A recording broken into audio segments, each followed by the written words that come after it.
Peoples party کے senior رہنما منظور وسان نے سابق AIG غلام شبیر شیخ کو بے بنیاد الزامات لگانے پر 50 کروڑ روپے ہرجانے کا لیگل نوٹس بھجوا دیا ہے۔ نوٹس میں مطالبہ کیا گیا ہے کہ غلام شبیر شیخ فوری معافی مانگیں ورنہ قانونی کارروائی ہوگی۔ مزید جانیں گے ڈان نیوز کے نمائندے شفیع بلوچ سے۔ شفیع بتائیے۔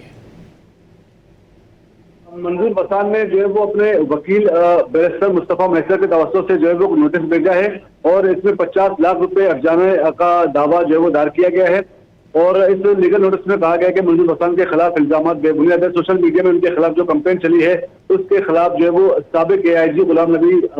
غلام شبیر شیخ کو جو ہے وہ نوٹس جاری کیا گیا ہے، کیونکہ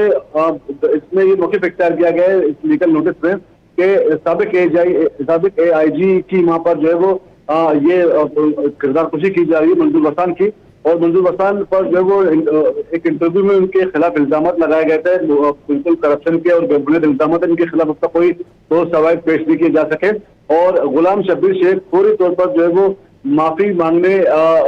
کی جو ہے وہ اس میں مطالبہ کیا گیا ہے، اور معافی نہ مانگنے کی صورت میں جو ہے وہ ان کے خلاف قانونی کارروائی عمل میں لائی جائے گی، اور لیگل نوٹس میں جو ہے 15 دن میں جواب جمع کرانے کی جو ہے وہ ہدایت کی گئی ہے۔ جی بہت شکریہ شفیع بلوچ ان تفصیلات کے لیے۔